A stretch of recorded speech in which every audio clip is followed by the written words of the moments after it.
भद्रं कर्णेभिः शृणुयामदेवाः भद्रं पश्येमाक्षभिर्यजत्राः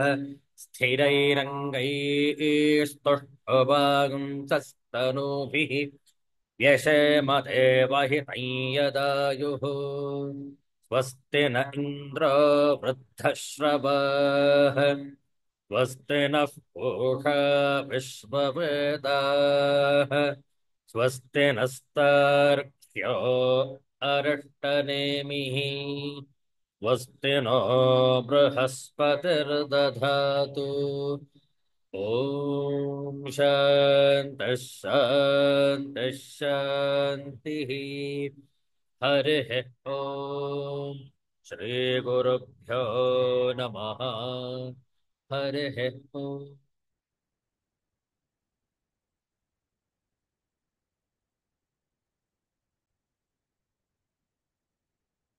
Universal prayer. Let's stand this together. O hidden life, vibrant in every atom. O hidden light, shining in every creature.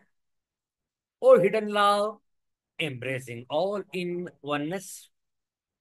May each who feels himself as one with thee know he is also one with every other. Om Shanti, Shanti, Shanti.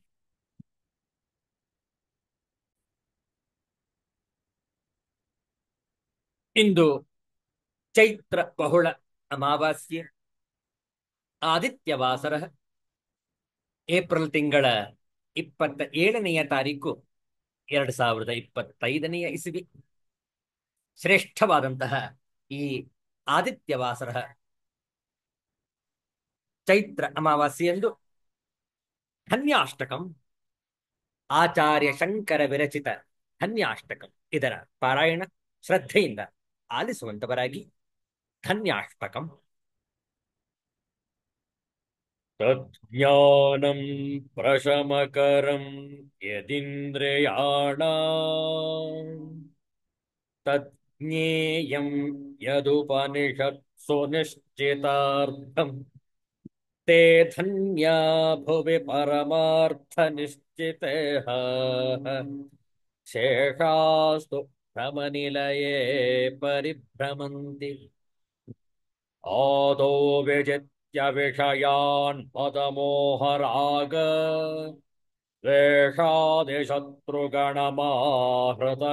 द्वेषादिशत्रुगणमाहृतयोगराज्याः ज्ञात्वामृतं समनुभूय परात्मविद्या कान्तासुखं वनगृहे विचरन्ति धन्याः त्यक्त्वा गृहे रतिमथो गतिहेतुभूता आत्मेच्छयोपनिषदर्थरसं पिबन्तः वीतस्पृहा विषयभोगपदे विरक्ताः अन्याश्चरन्ति विजनेषु विमुक्तसङ्गाः त्यक्त्वा ममाहमिति बन्धकरे पदे द्वे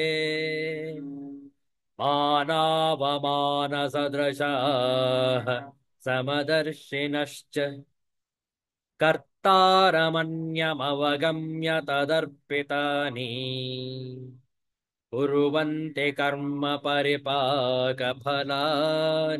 धन्याः यक्त्वैषणात्रयमवेक्षितमोक्षमार्गा भैक्षामृतेन परिकल्पितदेहयात्राः ज्योतिः परात् परतरं परमात्मसंज्ञम् धन्याद्विजारहसि हृद्यवलोकयन्ति नासन्न सन्न सदसन्न महन्न चाणु न स्त्रे पुमान्न च नपुंसकमेकबीजम् यैर्ब्रह्म तत्समुपासितमेकचित्तैः धन्या विरेजुरितरे भवपाशबद्धाः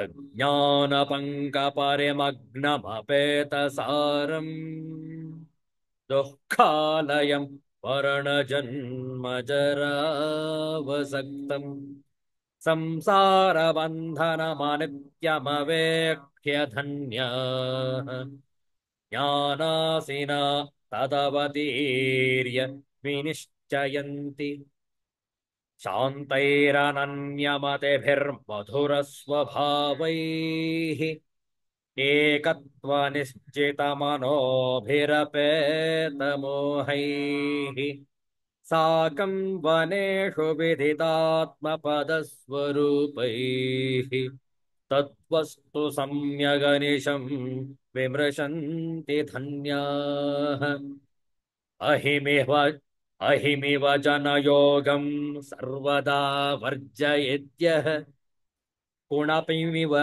कुणपमिव सुनारी त्यक्तु कामो विरागी विषमिव विषयान् यो मन्यमानो दुरन्तान् जयति परमहंसो मुक्तिभावं समेति सम्पूर्णं जगदेव नन्दनवनं सर्वेऽपि कल्पद्रुमाः गङ्गावारि समस्तवारिनिवहः पुण्याः समस्ताः क्रियाः वाचः प्राकृतसंस्कृताः श्रुतिशिरो वाराणसी मेदिनी सर्वावस्थितिरस्य वस्तुविषयाः दृष्टे परब्रह्मणि इति श्रीमज्जगद्गुरु आद्यशङ्कराचार्य विरचितम्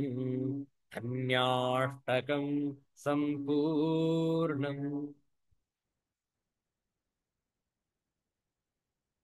ಧನ್ಯಾಷ್ಟಕವನ್ನು ಪಾರಾಯಣ ಮಾಡಿದ ನಂತರ ಒಂದು ಹಿಂದಿಯ ಭಜನೆಯನ್ನು ಮಾಡೋಣ. ನಾವು ಹೇಳಿಕೊಡ್ತೇವೆ, ತಾವು ಪುನರಾವರ್ತಿಸಬಹುದು. ಸಾಹಿತ್ಯವನ್ನು ಪರದೆಯ ಮೇಲೆ ಹಂಚಿಕೊಳ್ಳಲಿದ್ದೇವೆ. ಸಾಹಿತ್ಯವನ್ನು ನೋಡಿಕೊಂಡು ನಾವು ಹೇಳಿಕೊಟ್ಟ ನಂತರ ಪುನರಾವರ್ತಿಸುವುದು. ಒಂದು ಸುಂದರವಾದ ಹಿಂದಿ ಭಜನೆ.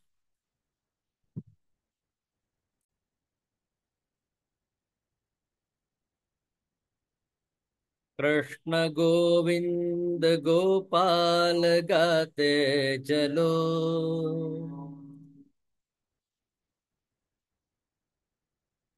अपनी मुक्ति का मार्ग बनाते चलो।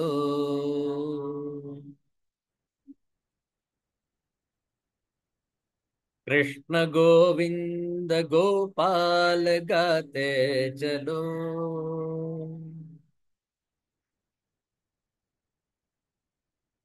अपनी मुक्ति का मार्ग बनाते चलो।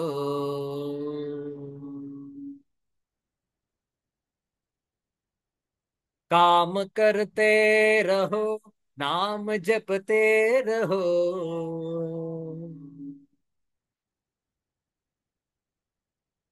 पाप करने से हरदम डरते रहो।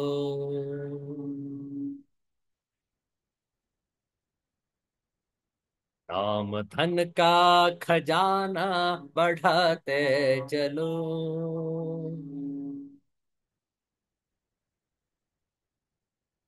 अपनी मुक्ति का मार्ग बनाते चलो।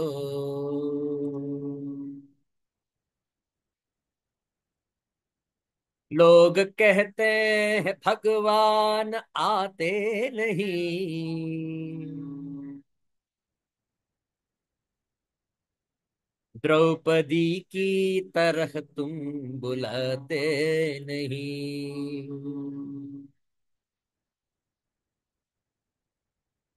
हीर गज की तरह तुम बुलाते चलो,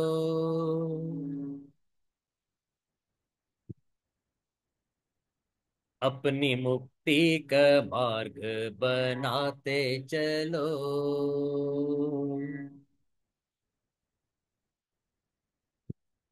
लोग कहते हैं भगवान खाते नहीं, शबरी की तरह तुम खिलाते नहीं।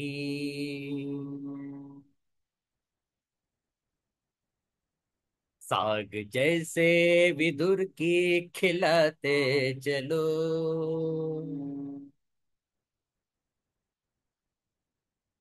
अपनी मुक्ति का मार्ग बनाते चलो।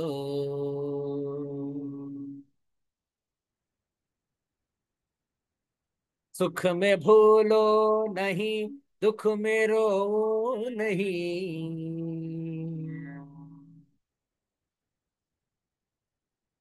अपने दिल से प्रभु को बिसारो नहीं।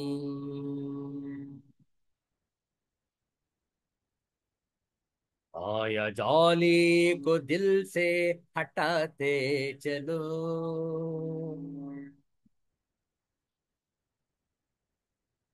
अपनी मुक्ति का मार्ग बनाते चलो।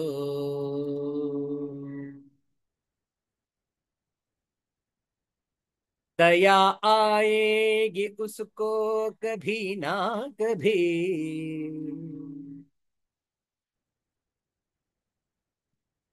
दास पाएगा दर्शन कभी ना कभी।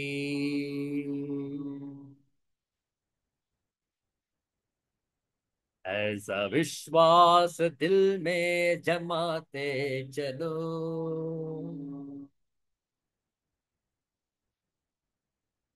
अपनी मुक्ति का मार्ग बनाते चलो।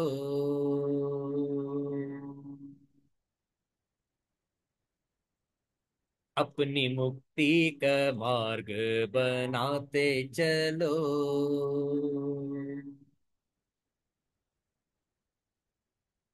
कृष्ण गोविंद गोपाल गाते चलो।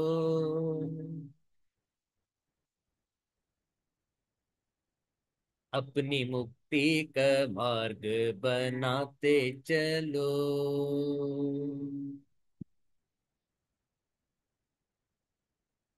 अपनी मुक्ति का मार्ग बनाते चलो।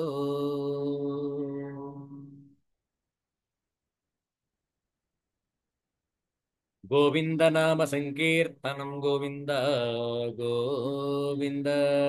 सिद्धांत अवधूत चिंतन श्री गुरुदेव दत्त।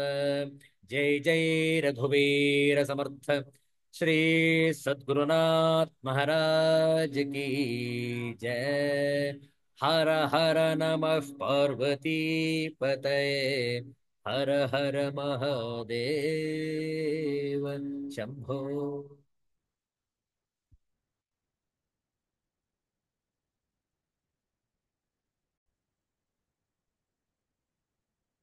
ಶ್ರೀಮದ್ ಭಗವದ್ಗೀತೆಯ 14ನೇ ಅಧ್ಯಾಯದ ಕೆಲವು ಶ್ಲೋಕಗಳ ಪಾರಾಯಣ. ಪ್ರತಿಯೊಂದು ಶ್ಲೋಕವನ್ನು ಹೇಳಿಕೊಡ್ತೇವೆ, ತಾವು ಪುನರಾವರ್ತಿಸಬಹುದು. ತಮ್ಮ ಪವಿತ್ರವಾದ ಗ್ರಂಥವನ್ನು ತೆಗೆದಿಟ್ಟುಕೊಂಡಿರಿ. ಶ್ರೀಮದ್ ಭಗವದ್ಗೀತೆಯ 14ನೇ ಅಧ್ಯಾಯದ 9ನೆಯ ಶ್ಲೋಕದಿಂದ ಪಾರಾಯಣ ಆರಂಭ. ಹೇಳಿಕೊಡ್ತೇವೆ, ಪುನರಾವರ್ತಿಸಬಹುದು. ಓಂ ಶ್ರೀ ಪರಮಾತ್ಮನೇ ನಮಃ.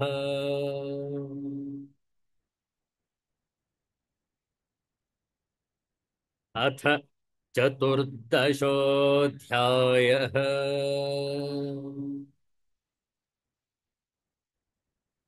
गुणत्रयविभागयोगः।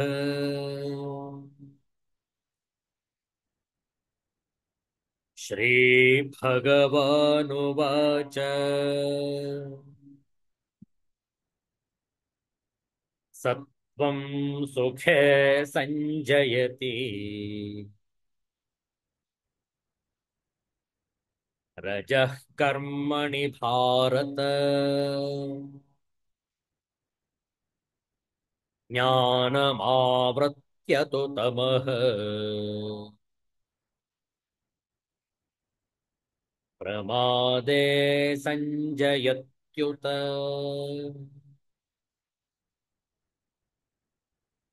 रजस्तमश्चाभिभूय सत्त्वं भवति भारत। रजः सत्त्वं तमश्चैव तमः सत्त्वं रजस्तथा।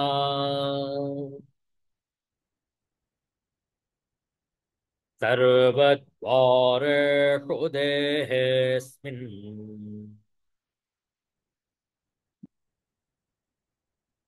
प्रकाश उपजायते।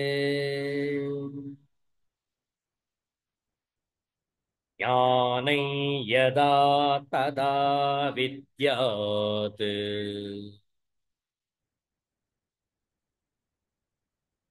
विवृद्धं सत्त्वमित्युत।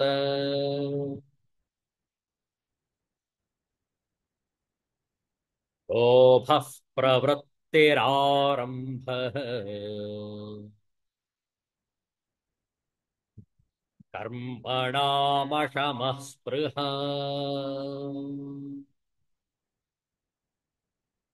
रजस्येतानि जायन्ते विवृद्धे भरतर्षभ।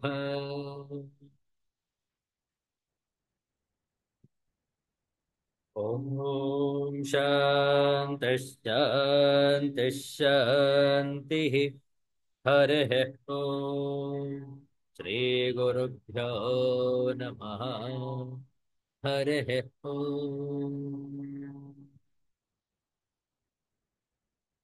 ಸತ್ವಗುಣ ಪ್ರಧಾನವಾಗಿದ್ದಾಗ ವಿವೇಕ ಶಕ್ತಿ ಜಾಗೃತಿಯಾಗುವುದು. ಯಾವುದು ಕಪ್ಪು, ಯಾವುದು ಬಿಳುಪು, ಯಾವುದು ಸತ್ಯ, ಯಾವುದು ಮಿಥ್ಯ, ಯಾವುದು ನಿತ್ಯ, ಯಾವುದು ಅನಿತ್ಯ, ಇದರ ಭೇದವನ್ನು ಸ್ಪಷ್ಟವಾಗಿ ತಿಳಿಯುವಂಥದ್ದೇ ವಿವೇಕ ಜಾಗೃತಿ. ವಿವೇಕ ಶಕ್ತಿ ಜಾಗೃತಿಯಾಗುವುದು ನಾವು ಸಾತ್ವಿಕರಾಗಿದ್ದಾಗ ಮಾತ್ರ, ಇಲ್ಲದಿದ್ದರೆ ಇಲ್ಲ. ಅವಿವೇಕತನ ಹೇಗೆ ಉಂಟಾಗುತ್ತೆ? ರಜೋಗುಣದಿಂದ. ಈ ರಜೋಗುಣದ ಪ್ರಭಾವವನ್ನು ನಾವಾಗಲೇ ಚರ್ಚೆ ಮಾಡಿದ್ದೇವೆ. ಮತ್ತೊಮ್ಮೆ ಹಿಂದಿಯ ಈ ಸಂಕ್ಷಿಪ್ತ ಆ ರಜೋಗುಣದ ಪ್ರಭಾವ ಬಿದ್ದಾಗ ಹೇಗೆ ಅನ್ನುವಂಥದ್ದನ್ನು ನೋಡೋಣ. रजोगुणी व्यक्ति कभी भी पहले से प्राप्त पद से संतुष्ट नहीं होता. ನೋಡಿ, ಅವನಿಗೆ ತೃಪ್ತಿನೇ ಇರೋದಿಲ್ಲ. ಎಷ್ಟೇ ಕೊಟ್ಟರು ಕೂಡ ಅವನಿಗೇನೋ ಒಂದು ಇನ್ನೂ ಅತೃಪ್ತಿಯ ಭಾವ. वह अपना पद बढ़ाने के लिए लालायित रहता है. ಇನ್ನೂ ಕೂಡ ಲೋಭತ್ವ. ಬೇಕು ಬೇಕದು ಬೇಕು, ಬೇಕಿದೆ ನಗಿನ್ನೊಂದು, ಬೇಕೆಂದು ಒಪ್ಪಿಡುತ್ತಲಿಹ ಘಟವನಿದನು, ಏಕೆಂದು ರಚಿಸಿದನೋ ಬ್ರಹ್ಮನಿ ಬೇಕು ಜಪ, ಸಾಕೆ ನಿಪುದೆಂದಿಗೆಲೋ ಮಂಕುತಿಮ್ಮ. ಮಂಕುತಿಮ್ಮ ಸಾಕು ಎಂದು ಯಾವಾಗ ಹೇಳ್ತಾನ ಅವನು? ಸತ್ವಗುಣ ಪ್ರಧಾನವಾಗಿದ್ದಾಗ ಮಾತ್ರ. ರಜೋಗುಣ ಇದ್ದಾಗ ಬೇಕು ಬೇಕು ಬೇಕು. वह अपना पद बढ़ाने के लिए लालायित रहता है. यदि उसे मकान बनवाना है तो वह महल बनवाने के लिए हरसक प्रयत्न करता है. मानो वह उस महल में सदा रहेगा. ನಾವಿಲ್ಲಿ ಬಂದಿರೋದು ತಾತ್ಕಾಲಿಕವಾಗಿ ಈ ಶರೀರದಲ್ಲಿರೋದು. ಆದರೆ ಬಂಗಲೆಗಳನ್ನು ಕಟ್ಟಿಕೊಂಡು, ಕಾರ್ಗಳನ್ನು ತೆಗೆದುಕೊಂಡು, ಭವ್ಯವಾದ ಅರಮನೆಯನ್ನು ಕಟ್ಟಿಸಿಕೊಂಡು ಏನ್ ನಾವು ಶಾಶ್ವತವಾಗಿರ್ತೀವೇನಲ್ಲಿ? ಆದ್ರೂ ಅವನ ಪ್ರಯತ್ನ ನೋಡಿ. वह इंद्रिय तृप्ति के लिए अत्यधिक लालसा विकसित कर लेता है. ಎಷ್ಟು ಇಂದ್ರಿಯ ಸುಖ ಬೇಕೋ ಆ ಲೈಂಗಿಕದ ಆಸಕ್ತಿ ಅವನಿಗೆ ಹೆಚ್ಚಿರುತ್ತೆ ರಜೋಗುಣವಿದ್ದಾಗ. उसमें ಇಂದ್ರಿಯ ತೃಪ್ತಿ ಕಿ ಕೋಯಿ ಸೀಮಾ ನಹಿ ಹೈ. ಎಷ್ಟು ಅವನು ಭೋಗಿಸಿದರೂ ತೃಪ್ತಿಯೇ ಇಲ್ಲ. ಮತ್ತಷ್ಟು ಭೋಗಿಸಬೇಕು, ಮೊಗದಷ್ಟನ್ನು ಕೂಡಿಕೊಳ್ಳಬೇಕು ಅನ್ನುವ ಪ್ರಯತ್ನದಲ್ಲಿರ್ತಾನೆ. वह सदैव अपने परिवार के बीच तथा अपने घर में रहकर इंद्रिय तृप्ति करते रहना चाहता है. ಕೇವಲ ಕೌಟುಂಬಿಕ ಹೆಂಡತಿ ಮಕ್ಕಳು ಸಂಸಾರ ಸಂಪಾದನೆ ಆಸ್ತಿ ಇದರಲ್ಲೇ ಅವನಿಗೆ ಆಸಕ್ತಿ. इसका कोई अंत नहीं है. ಇದಕ್ಕೆ ಕೊನೆನೇ ಇಲ್ಲ. इन सारे लक्षणों को रजोगुण की ವಿಶೇಷತಾ ಮಾನ್ನ ಚಾಹಿಯೆ. ಇದೆಲ್ಲವೂ ಕೂಡ ರಜೋಗುಣದ ಪ್ರಭಾವ ಎಂದು ನಾವು ತಿಳಿದುಕೊಳ್ಳತಕ್ಕದ್ದು. ಈಗ ತಮೋಗುಣದ ಪ್ರಭಾವ ಹೆಚ್ಚಿದ್ದಾಗ ನೋಡಿ, ರಜೋಗುಣವಿದ್ದಾಗಲೇ ಅವಗುಣಗಳು, ಇನ್ನು ತಮೋಗುಣ ಇದ್ದಾಗ ಹೇಗೆ ನೋಡುವ. ಮುಂದಿನ ಶ್ಲೋಕ 14ನೇ ಅಧ್ಯಾಯದ 13ನೆಯ ಶ್ಲೋಕ ಹೇಳಿಕೊಡ್ತೇವೆ, ಪುನರಾವರ್ತಿಸಿರಿ.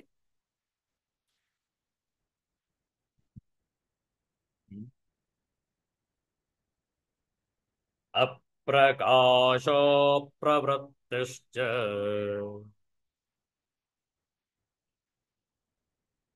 ಪ್ರಮಾದೋ ಮೋಹ ಏವ ಚ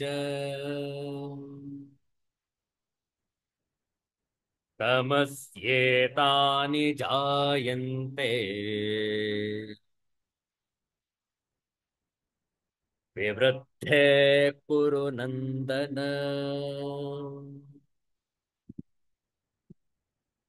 ಮತ್ತೊಮ್ಮೆ, ಅಪ್ರಕಾಶೋ ಪ್ರವೃತ್ತಿಶ್ಚ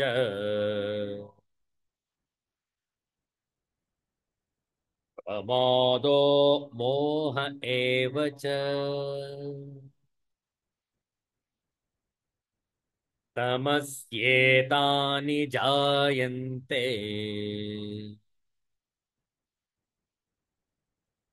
ವಿವೃದ್ಧೇ ಕುರು ನಂದನ. ಪದಚ್ಛೇದ ನೋಡಿಕೊಳ್ಳಿ.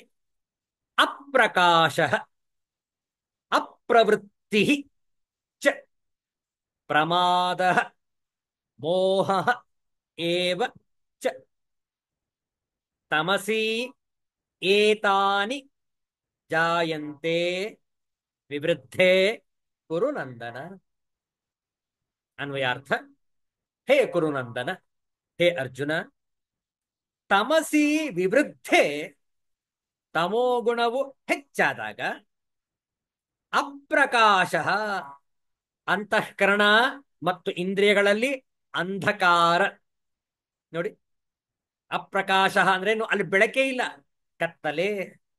ಅಂತಃಕರಣ ಮತ್ತು ಇಂದ್ರಿಯಗಳಲ್ಲಿ ಅಂಧಕಾರ, ಅಜ್ಞಾನ. ಅಪ್ರವೃತ್ತಿ ಅಪ್ರವೃತ್ತಿ ಕರ್ತವ್ಯ ಕರ್ಮಗಳಲ್ಲಿ ಅಪ್ರವೃತ್ತಿ.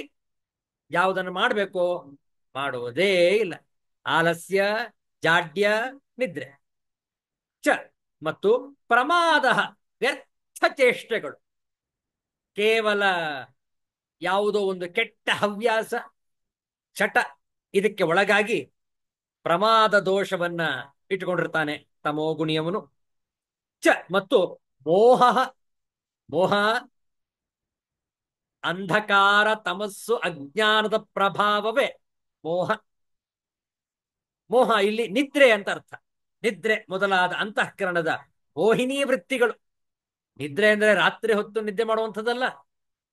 ಹಗಲೊತ್ತಿನಲ್ಲಿ ತೂಕಡಿಸುವಿಕೆ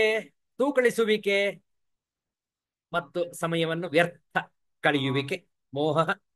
ಏತಾನಿ ಏವ ಜಾಯಂತಿ, ಇವೆಲ್ಲವೂ ಕೂಡ ಉಂಟಾಗುತ್ತೆ ತಮೋಗುಣದ ಪ್ರಭಾವದಿಂದ.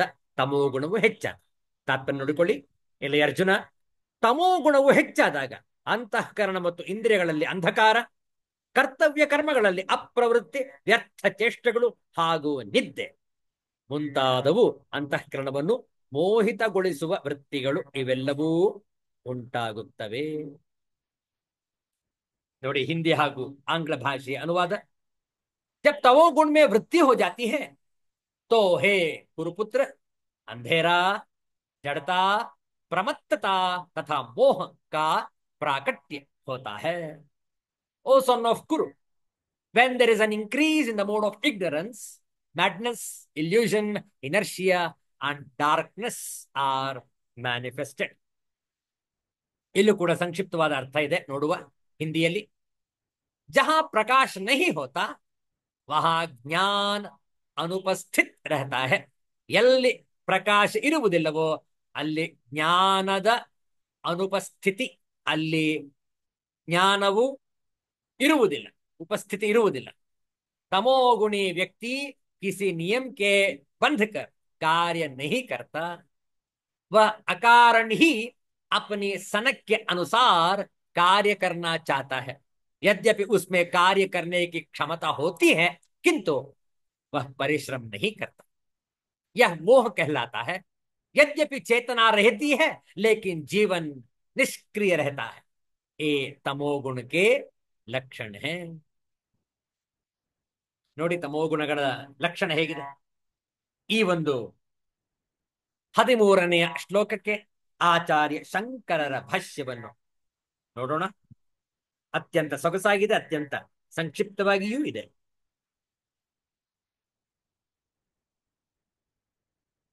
ಅಪ್ರಕಾಶ, ಅಪ್ರಕಾಶ ಅಂದ್ರೆ ಅರ್ಥ ಏನು? ಅವಿವೇಕ. ಅತ್ಯಂತಂ ಅಪ್ರವೃತ್ತಿಶ್ಚ, ಪ್ರವೃತ್ತಿ ಅಭಾವ. ತತ್ಕಾರ್ಯಂ ಪ್ರಮಾದ ಮೋಹ ಏವಚ ಅವಿವೇಕ ಮೂಢತಾ ಇತ್ಯರ್ಥಃ. ತಮಸಿ ಗುಣೆ ವಿವೃದ್ಧೆ ಏತಾನಿ ಲಿಂಗಾನಿ ಜಾಯಂತೆ. ಹೇ ಕುರುನಂದನ, ಎಲೆ ಕುರುನಂದನನೇ, ಅಪ್ರಕಾಶವು ಎಂದರೆ ವಿವೇಕವಿಲ್ಲದಿರುವುದು, ಅವಿವೇಕತನ. ಮತ್ತು ಅಪ್ರವೃತ್ತಿಯು ಎಂದರೆ ಸ್ವಲ್ಪವೂ ಕಾರ್ಯದಲ್ಲಿ ಪ್ರವೃತ್ತಿಯಾಗದೇ ಇರುವುದು, ಅದರ ಕಾರ್ಯವಾದ ಪ್ರಮಾದವು. ಅಪ್ರಕಾಶದ ಕಾರ್ಯವು ಅಪ್ರವೃತ್ತಿಯು ಮುಂತಾದವುಗಳೇ ಆಗಿವೆ. ಆದ್ದರಿಂದ ತತ್ಕಾರ್ಯಂ ಎಂಬ ಮಾತನ್ನು ಎರಡೂ ಕಡೆಗೂ ಅನ್ವಯಿಸಿಕೊಳ್ಳಬೇಕು. ಅದು ಅಪ್ರಕಾಶ ಮತ್ತು ಅಪ್ರವೃತ್ತಿ ಎರಡೂ ಕಡೆಯೂ ಕೂಡ ತಮೋಗುಣದ ಕಾರ್ಯ ಎಂದು ನಾವು ಅರ್ಥ ಮಾಡಿಕೊಳ್ಳಬೇಕು. ಅದರ ಕಾರ್ಯವಾದ ಪ್ರಮಾದ ಮತ್ತು ಮೋಹ. ತಮೋಗುಣದ ಪ್ರಭಾವ ನೋಡಿ, ಪ್ರಮಾದ ಮತ್ತು ಮೋಹ ಎಂದರೆ ಅವಿವೇಕವು, ಮೌಢ್ಯವು ಎಂದರ್ಥ. ತಮಸ್ಸೆಂಬ ಗುಣವು ಬೆಳೆದುಕೊಂಡರೆ ಈ ಗುರುತುಗಳು ಉಂಟಾಗುತ್ತವೆ. ನೋಡಿ ಹೇಗಿದೆ. ಆದ್ದರಿಂದ ನಾವು ಅತ್ಯಂತ ಜಾಗರೂಕರಾಗಿರಬೇಕು. ಈ ಗುಣಗಳ ಪ್ರಭಾವಗಳ ಮೇಲೆ ತಮೋಗುಣವು ಸಂಪೂರ್ಣ ಅಜ್ಞಾನದ ಸಂಕೇತ. ರಜೋಗುಣವು ಕಾರ್ಯಪ್ರವೃತ್ತಿ, ಅತ್ಯಂತ ತೀವ್ರವಾದ ವೇಗದಲ್ಲಿ ಇಂದ್ರಿಯಗಳನ್ನು ಬಳಸಿಕೊಳ್ಳುವಂತಹ ವಿಧಾನ ರಜೋಗುಣ. ಅದು ಕೂಡ ಅತ್ಯಗತ್ಯ ಜೀವನದಲ್ಲಿ. ಆದರೆ ಅದರ ಒಂದು ದೋಷ ಇದೆ. ಅದರಲ್ಲಿ ನಮಗೆ ಲೋಭತ್ವ ಮತ್ತು ಭೋಗತ್ವ ಜಾಸ್ತಿ ಇದೆ, ಯೋಗತ್ವ ಇಲ್ಲ ಅಲ್ಲಿ. ಹೌದಲ್ಲ? ಭೋಗತ್ವ ಮತ್ತು ಲೋಭತ್ವ, ಬೇಕು ಬೇಕು ಬೇಕು ಅನ್ನುವಂತಹ ಲಾಲಸೆ ಹೆಚ್ಚಿರುತ್ತೆ. ಆದರೆ ಸತ್ವಗುಣದಲ್ಲಿ ವಿವೇಕ ಜಾಗೃತಿಯಾಗುವುದು. ಎಷ್ಟು ಮಾತನಾಡಬೇಕು, ಎಷ್ಟು ಮಾತನಾಡಬಾರದು, ಯಾವಾಗ ಮೌನವಿರಬೇಕು, ಯಾವಾಗ ಮಾತಿಗೆ ತೂಕವನ್ನು, ಬೆಲೆಯನ್ನು ಕೊಡಬೇಕು, ವಿಚಾರ ಮಾಡಿ. ಈ 3 ಗುಣಗಳು ನಮ್ಮಲ್ಲೇ ಇವೆ. ನಾವು ಅದರ ಪ್ರಭಾವಕ್ಕೆ ಒಳಗಾಗಬಾರದು, ಅದು ನಮ್ಮ ಹತೋಟಿಯಲ್ಲಿರಬೇಕು. We need to be masters of the sense organs and we shouldn't succumb to the whims and fancies of the sense organs. We shouldn't be slaves to the sense organs. We need to master our own sense organs. ಆದ್ದರಿಂದ ಭಗವದ್ಗೀತೆಯು ಸಾರ್ವತ್ರಿಕವಾದಂತಹ, ಸಾರ್ವಕಾಲಿಕವಾದಂತಹ ಸಂದೇಶವನ್ನು ಕೊಡ್ತಾ ಇದೆ ಜನರಿಗೆ. ನಾವು ಭಾರತೀಯರು ಇದನ್ನು ಇನ್ನೂ ಕೂಡ ಮತ್ತಷ್ಟು ಆಳವಾಗಿ ಅಧ್ಯಯನ ಮಾಡಿ ನಾವು ಅಳವಡಿಸಿಕೊಳ್ಳತಕ್ಕದ್ದು. ಕಾರಣ, ನಾವು ಭಾರತೀಯರು ಭಾರತದ ಪ್ರತಿನಿಧಿಯಾಗಬೇಕಾದರೆ ನಾವು ಇಂತಹ ಸಾಧನೆಯನ್ನು ಮಾಡಿರಬೇಕು. ಹೌದಲ್ಲ?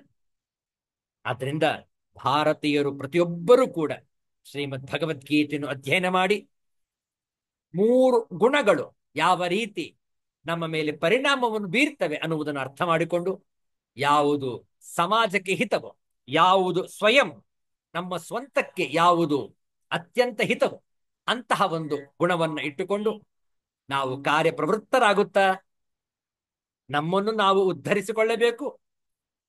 ಸಮಾಜಕ್ಕೂ ನಮ್ಮ ಕೊಡುಗೆಯನ್ನು ನೀಡುತ್ತಿರಬೇಕು ಪ್ರಗತಿಯ ಪಥದಲ್ಲಿ. ಇಂತಹ ಒಂದು ಶ್ರೇಷ್ಠವಾದ ವಿಚಾರಗಳು ಶ್ರೀಮದ್ ಭಗವದ್ಗೀತೆಯಲ್ಲಿ ಅಡಕವಾಗಿವೆ. ನಾವು ಶಾಂಕರ ಭಾಷ್ಯ ಸಹಿತ ಅಧ್ಯಯನ ಮಾಡ್ತಾ ಇದ್ದೇವೆ.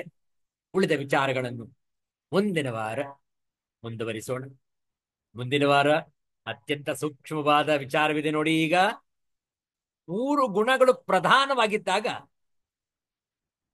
ಈ ಶರೀರ ಅಸುನೀಗಿದರೆ, ಯಾವ ಗುಣಗಳು ಪ್ರಭಾವವಿದ್ದಾಗ ಶರೀರ ಅವಸಾನವಾಗುತ್ತೋ ಅದರ ಪರಿಣಾಮ ಏನು ಅನ್ನುವ ಕೌತುಕಮಯ ವಿಚಾರವು ಮುಂದೆ ಇದೆ. ಸತ್ವಗುಣ ಪ್ರಧಾನವಾಗಿದೆ, ಆಗ ಆತ ಶರೀರವನ್ನು ಬಿಟ್ಟರೆ, ಅಸುನೀಗಿದರೆ, ಪ್ರಾಣ ಹಾರಿ ಹೋದರೆ ಅದರ ಪರಿಣಾಮ ಹೇಗಿರುತ್ತೆ?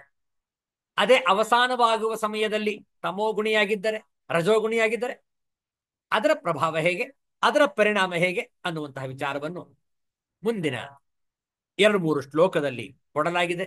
ಈ ಸೂಕ್ಷ್ಮವಾದ ವಿಚಾರವನ್ನು ನಾವು ಮುಂದಿನ ವಾರ ಮುಂದುವರಿಸೋಣ. ಇಲ್ಲಿಗೆ ಇಂದಿನ ಸತ್ಸಂಗವನ್ನು ಸಂಪನ್ನಗೊಳಿಸೋಣ. ಶಾಂತಿ ಮಂತ್ರ.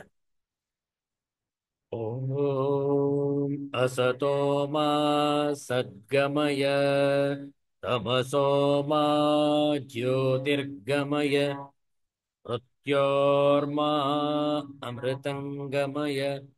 ಓಂ ಶಾಂತಿ ಶಾಂತಿ ಶಾಂತಿ. ಹರಿ ಓಂ ಶ್ರೀ ಗುರುಭ್ಯೋ ನಮಃ. ಹರಿ ಓಂ. ನಾಳೆಯಿಂದ ವೈಶಾಖ ಮಾಸ ಆರಂಭ. ಇಂದು ಅಮಾವಾಸ್ಯೆ, ಚೈತ್ರ ಮಾಸ ಮುಗಿದಿದೆ. ನಾಳೆಯಿಂದ ವೈಶಾಖ ಮಾಸ. ವೈಶಾಖ ಮಾಸದ 5ನೆಯ ದಿನ ಪಾಡ್ಯ, ಬಿದಿಗೆ, ತದಿಗೆ, ಚೌತಿ, ಪಂಚಮಿ.